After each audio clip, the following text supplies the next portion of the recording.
Hello, welcome back to my channel, or welcome if you're new. My name is Natasha. Thank you so much for being here. I have a very different video planned for today. As you would have seen by the title, we are talking about self-help books or books that have changed my life.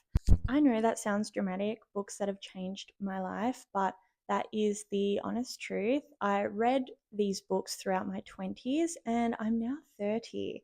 These are books that I've either read multiple times or books that I still to this day think about, books I recommend, or books that have genuinely impacted my day to day, whether it's habits, ways of thinking, etc. I like to call them soul glow up books because that's genuinely what I believe their purpose is. I see a lot of these videos online talking about glow ups, and the majority I see personally are to do with the external, the flesh vessel. And whilst I understand it's important to take care of your appearance and the way you present yourself to the world and how people see you, I do also strongly believe that it's important to take care of the internal as well, whether that is mind or soul, spirit, heart, whatever you would like to call it. They're all connected at the end of the day, and you could be an absolutely beautiful person on the outside, but the end of the day, what makes you you is in here. So these books, you will see a trend throughout them. They are, as mentioned, books that have shaped me. They've changed my life. They are books I hold super close to my heart. I do run a small business, and I just need to quickly say that whilst I do also read a lot of books about money and business, these books will not be covering that. Two quick recommendations, however, if you are wanting to get into a financial book, these two books personally I've read and recommend, and I strongly recommend if you're trying to learn how to save, the importance of money, investing, all of that jazz. These two books personally are my favorites. I'm sure you've probably heard of them. They're very, very popular, and in my opinion, for good reason. Girls That Invest, especially, that is super important. I think if you are new to the investing realm and that is something you see for yourself, it really simplifies the whole aspect of investing and money, etc. So personally, Girls That Invest is my top favorite, and then obviously How to Save and Budget is also important, and you can find that there in the Barefoot Investor. So those two books will get you started on money if that's something you're chasing. However, these books that I'm actually going to be talking about today, as mentioned, they're very soul focused, whether it be manifestation, calming your nervous system, anxiety, boundaries, processing thoughts, emotions, etc. That is the target of today's video. One final comment before we get into it, I just want to quickly say that I have read many, many, many self help books. I am a fiction girly through and through. I'm not the biggest non-fiction girly unless it is a self help book. That's where I kind of lean when it comes to non-fiction. So I'm not going to cover every single self help book that I've ever read. These are just the ones that personally I feel made the greatest impact on my life, whether it was how I think, feel, habits, etc. These are the books that genuinely I read them and I still think about them, and I just have them on the top shelf. The first book I want to mention, which I think is a good leeway into self help books, is The Alchemist. Now, this book actually reads as a fiction. You follow the story of a young shepherd boy. Across his travels, he runs into many issues and hurdles, and throughout this book, you start to see that there are lessons that he is learning, but the reader can also resonate with and take away from. When I tell you I've read this book upward of 30 times, that is no exaggeration. This was, from what I believe, my first sort of introduction into a book of this kind, again, a self help book.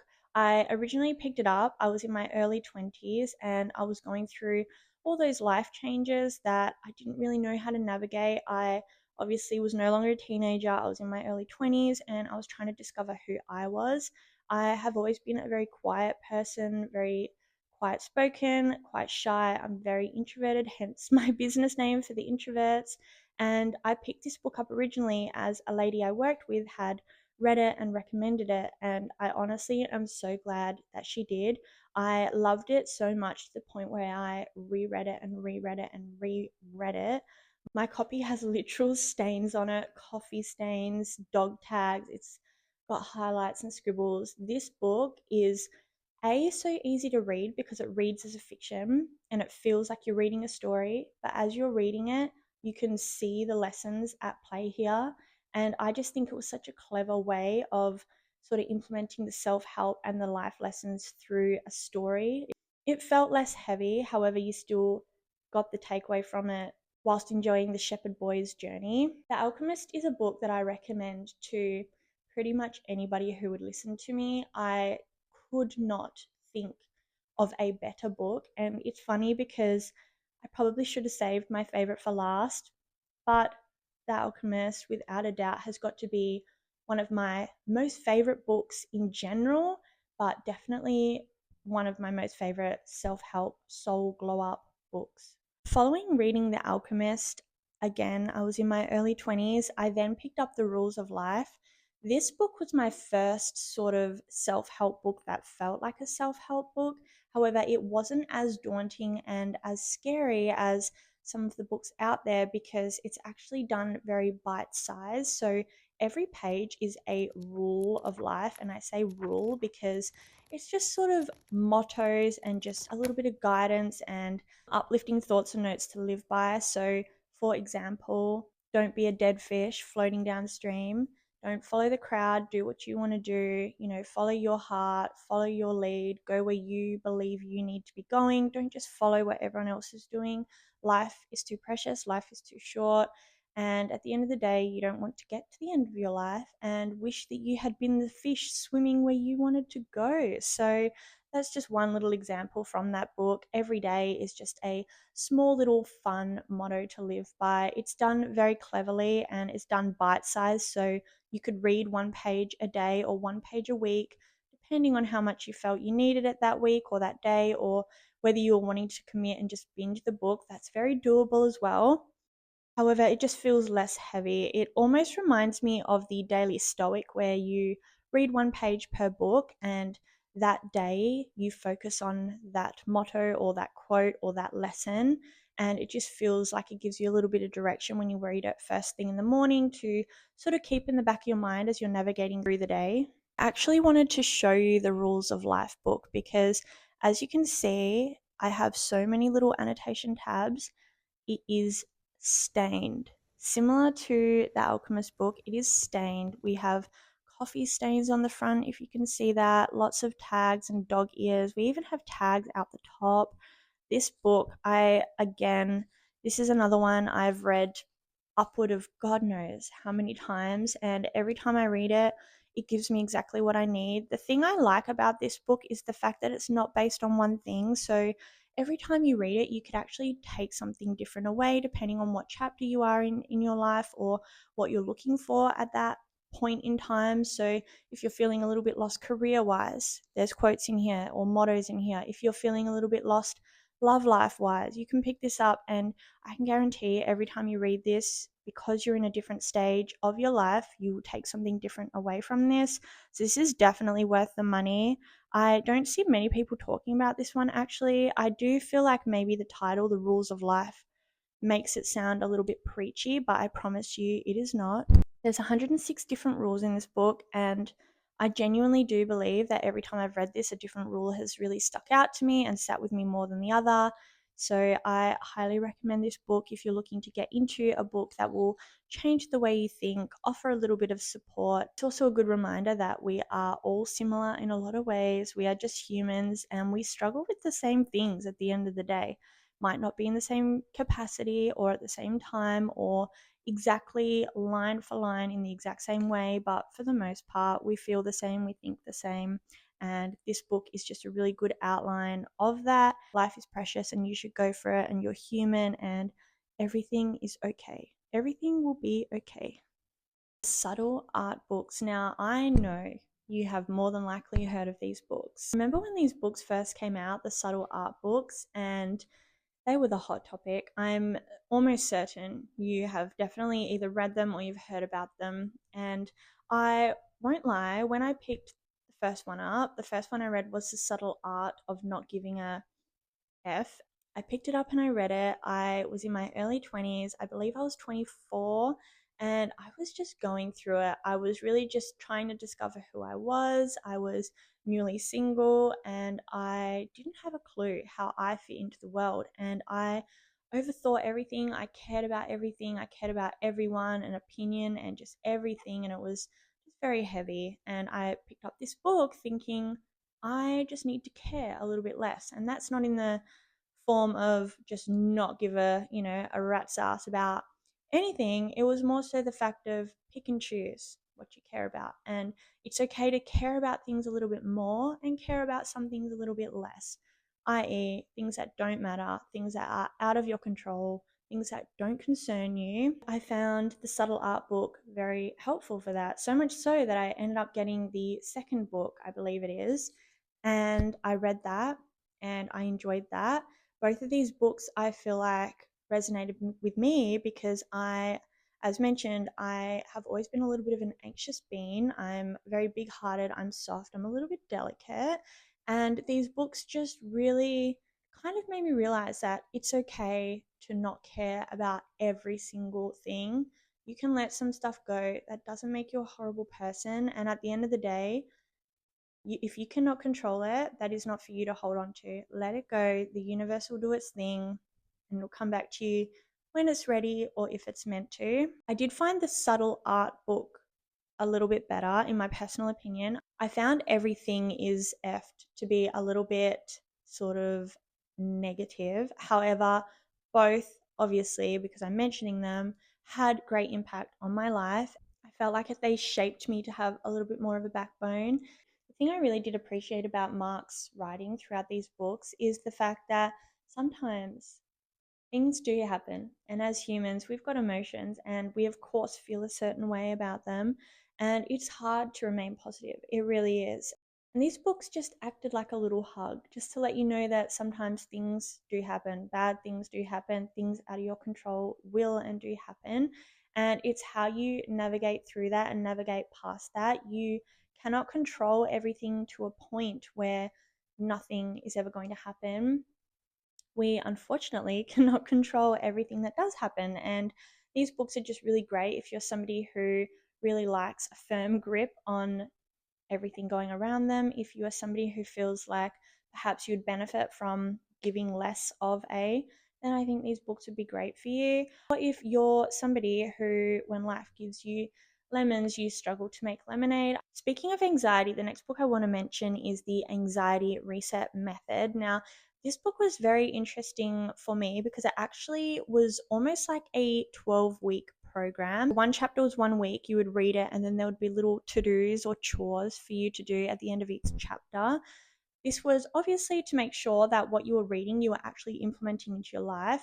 I found this super beneficial because a lot of the time in these self help books or soul glow up books, it's a lot of words and it's a lot of information. And sometimes you can leave them and you think to yourself, I just spent the last 3 weeks of my life, or 2 weeks, or 2 days reading these books and I just don't know where to take all this information I just learnt. Well, the anxiety reset method I personally thought was really smart because you read a chapter and then at the end of each chapter you do the to-dos, and the next week you come back, read chapter 2, do the to-dos, and it was just a really clever way of tapping in and actually doing and using the tools that you were learning throughout this book. I did notice a massive difference actually, and I've only read this book once personally. Since then, I have read many other books circulating anxiety and boundaries, etc. So I haven't felt the need to pick it back up. However, I definitely would should I feel the need to. I also do think, even if down the line you were to slip up with some of these to dos that you're meant to be doing after each chapter, you could just flick back through, find the to dos, and start doing them. You wouldn't actually need to read each chapter every single time. This book was also another one that felt very bite sized. So you would read one chapter and then you would do the to dos. I'm so sorry, I feel like I'm repeating myself, but it was very bite sized. You know, in the back of your head, when you pick that book up, you're going to read the chapter and then do what is listed. And it almost just gave you a sense of achievement and pride when you knew that that week you'd done everything that you were actually reading and learning about. You were putting it in motion, you were putting it in play, and that alone, by the time you reach the end of the book, just gives you just such a great feeling of knowing, hey, I'm actually doing what I'm trying to do, what I set out to do. I purchased this book on anxiety, I read about it, I learned about it, and I'm using the tools.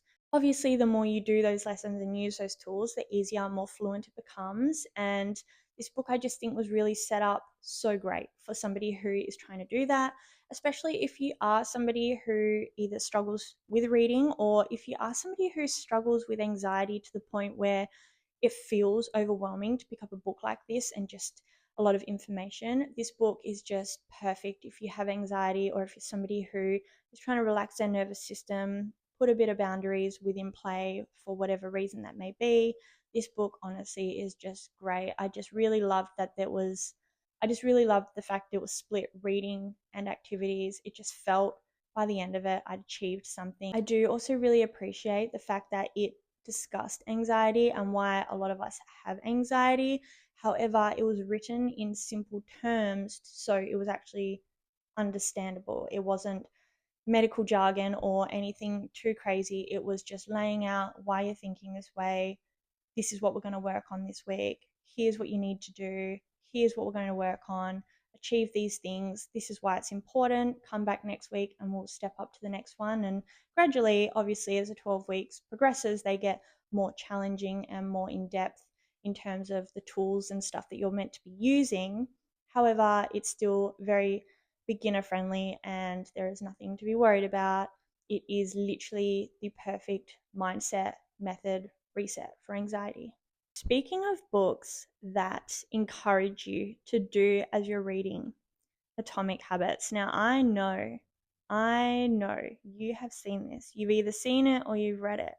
If you are somebody who is trying to do a reset or get their life back on track, or set up maybe some new goals, some new habits, some new structure, maybe you've had a massive lifestyle change and you are trying to find your way back to a comfortable, achievable zone, structure, whatever you want to call it, that you can do every single day, so you know you are living your best life and getting yourself to where you need to be to either achieve your goals, maintain your goals, or whatever it may be.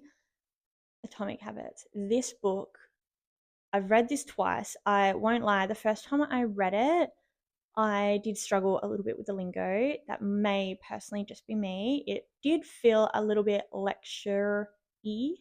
I felt like I was being told off the first time I read it. And the second time I read it, I pushed my ego aside and I listened to it. And essentially he just tells you off for not doing what you're meant to be doing. I have read that twice. My boyfriend actually read it first and said, you need to read this. I think you really like this. I am a very productive person. I have an endless to do list, to the point where if I literally did not sleep and just kept ticking things off, I'd probably still be going till next year. I have big goals and I have a lot I like to achieve in a day. I have a lot of energy and a lot of drive. That's just how I am. However, when I moved to States, I moved from WA to Victoria. It is a lot colder here, and whenever it gets cold and it gets wintry, I lose motivation. Or I have the motivation, maybe it's the stamina, maybe it's the determination I lose, but I just cannot tick things off as good as I normally can. And that was why I picked up that book. My boyfriend said, hey, I think you would like this. I read it once, didn't really fully understand it. I kind of felt like I was being told off. I'm not going to lie, it is very direct. So just keep that in mind. It is very direct. The book is saying if you are not doing everything you should be doing to get you to a point of where you want to be, what are you doing? Does that make sense? Essentially, you get told if you're not doing, if you are not taking active steps each day, no matter how big or small, that's completely up to you. But if you are not taking any active steps to get to where you want to be and you're just sitting there waiting for the outcome, what are you doing? That's the best way I can summarize this book. It has a lot of science backup, a little bit of medical jargon, nothing too overwhelming. However, I personally do wish maybe that I had listened to the audiobook. However, as you can see, I did dog tag it and annotate it. There was lots of points I took away from this book. a lot of my productivity and my day's habits have to do with this book. The cover literally says tiny changes, big results. And by the end of the book, it literally makes achieving your dreams and your goals and your to-do list just feel so easy. He talks about habit stacking. He talks about the importance of tiny changes. He talks about how tiny changes today means big results in a year's time. And nothing could be truer than that. If you start today, imagine where you'll be in a year's time. If you don't start today, imagine where you'll be in a year's time. It just is super uplifting. It will give you determination, it'll give you motivation, and I promise you, if you ever start to feel like you're lacking motivation and you think of this book, you in your brain will be like, you know what, let's just habit stack for an hour and I'll thank myself tomorrow.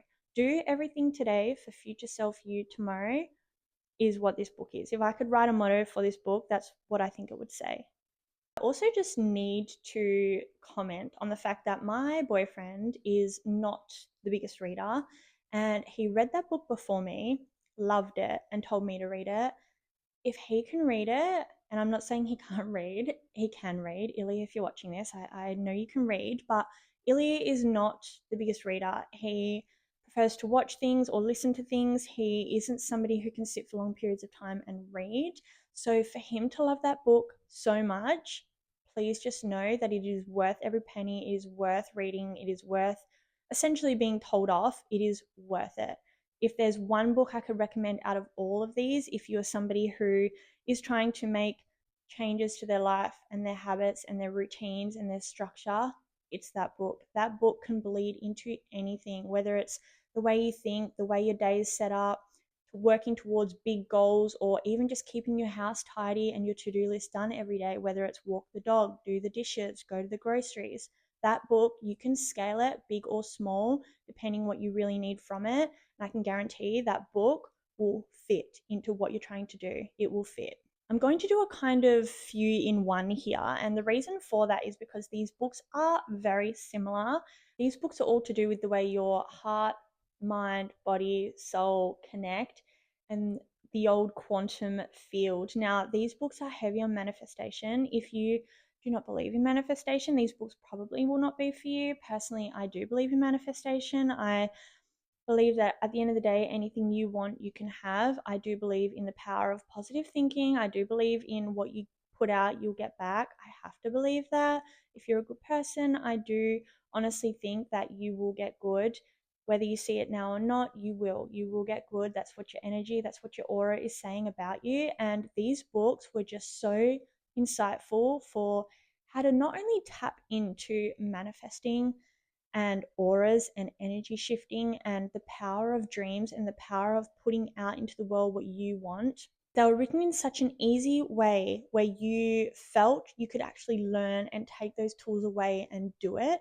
It didn't feel woo woo. It didn't feel out of this world, no pun intended. It didn't feel like anything too far out of reach. They really break it down and they explain to you the power of manifestation, how it works, how you can do it, the importance of it, and essentially how easy it is. I do remember in The Secret as well, there were people's stories, and whilst that was probably my least favorite out of them, which I know is probably a shock because if you are in the sort of manifestations physics world, a lot of people do highly recommend that book. I may be wrong, but I think it's a movie or a TV show or something as well, maybe even a documentary. But for me personally, that was the first one I read, probably my least favorite. However, I do still think about it and did enjoy it for the most part, so I am including it. The Four Agreements for me personally was my personal fave. I really took so much away from that book. It essentially said, be careful what you speak into existence, think into existence, bring into existence, because everything is energy. Everything you put out, everything you think, everything you say, everything is energy. You move with energy, you think with energy, you breathe with energy, you radiate energy. Everything is energy. Again, I do feel as humans, we naturally, when things don't go our way, you do get sad about it. We're emotional beings. And whilst that is so okay, trust me, I am the biggest emotional being. It's okay to think things and feel things and be upset and sad. You don't have to be happy go lucky the whole time, but just remember that the way you feel, you are sending out vibrations, and those vibrations can manifest into bigger things. So it was just really interesting. It also did touch a lot also on the effects on the body, whether that be sadness, whether that be stress, whether that be anxiety. I do understand if you're not into that whole world or you do not believe in it, you may think that's a little bit woo woo, and that's okay. However, for me personally, I just truly, truly believe that the soul, you can see if somebody's a good person, you can feel if somebody's a good person. And this book was just really good at explaining how you can make sure your vibrations are good, you can make sure your vibrations are clear, you can put out into the universe what you actually want. If you're feeling sad, you don't want that to manifest into something bigger, that whether that be disease through the body or whatever it may be. And as somebody who has always been a little bit anxious, I get stomach issues when I'm anxious. I have always had stomach issues. That's where it affects me. And I think just reading in a book the side effects of anxiety and stress, how to kind of cope with all of that, was just super beneficial to me. Our emotions are fences to let us know, hey, we're not okay with this, or hey, this makes me happy, or hey, this really hurts my feelings. But what you do with that emotion from there is really what's important. Either let it go, or if you let it brew, that's just going to radiate into bigger things, manifest into bigger things, and we don't want that. So I really enjoyed that book as someone who is very soft and emotional. And to tie into that so sweetly, I guess, The Mountain Is You is very similar in the sense of don't stand in your own way. If you are not a confident person like me personally,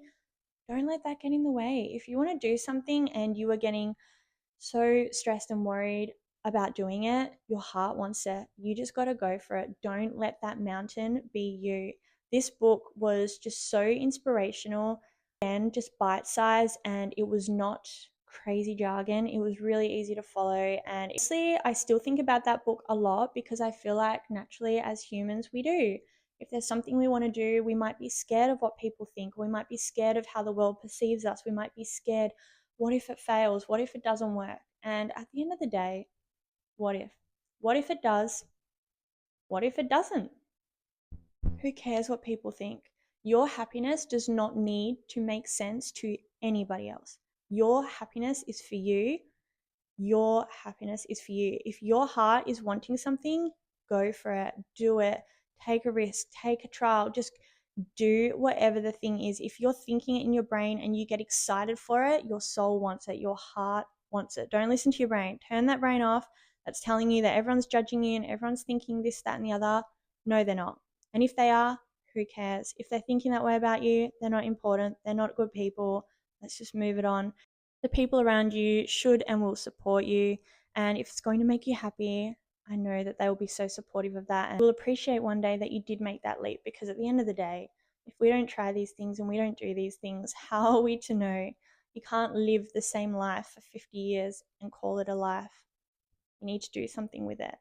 I saved this book for last, and it's not for any other reason except for the fact that it is very scientific. Okay, so this book, Breaking the Habit of Being Yourself, as you can see, I've got dog tags.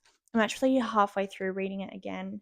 I love this book for the fact of it talks heavily about manifestation mixed with the real world and how to bridge the two, how to use the two. It explains the difference between your heart rhythm, your heart rhythm, your brain rhythm, the vibrations it puts out, energy. It explains it so beautifully. It is a little bit confusing in areas if you are somebody who's not used to scientific or medical terms. It is a neurophysics book, so it talks a lot about the Newton law. It talks about Albert Einstein and what he believed. It is very science and medical heavy. However, there are so many strong takeaways from this book. I actually have filmed a little bit of this book to put in next week's vlog, so you'll probably see this book popping up as I am literally in real time rereading this. Again, if you do not believe in manifestation, this book might not entirely be for you, but I do still think you'll have takeaways from it. This book talks a lot about the brain and the heart and why it is so hard for us to make new habits, stick to new habits. It explains and breaks down why forming new habits is so hard and why your brain essentially wants to do it, but your body does not want to do it. It talks a lot about the different parts of the brain. Every part of the brain is different function, how to tap into that.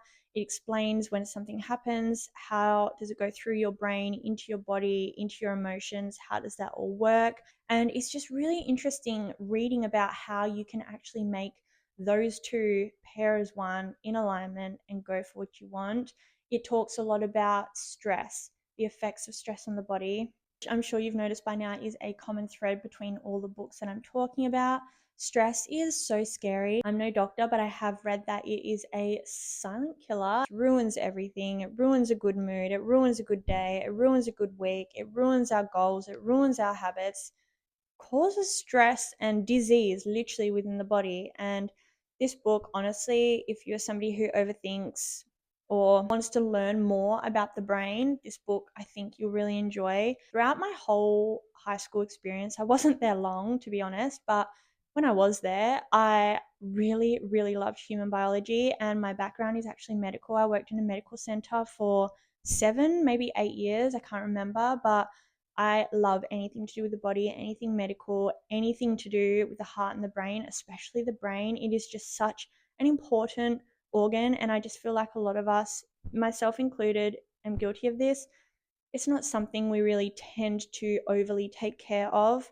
It kind of just exists in there, yet somehow manages everything. This book is equally fascinating as it is, I think, important. I do think you'll take a lot away from it if you're somebody who is wanting to make these changes within your life and wants to understand the foundation of why and how and what that means for you as a collective.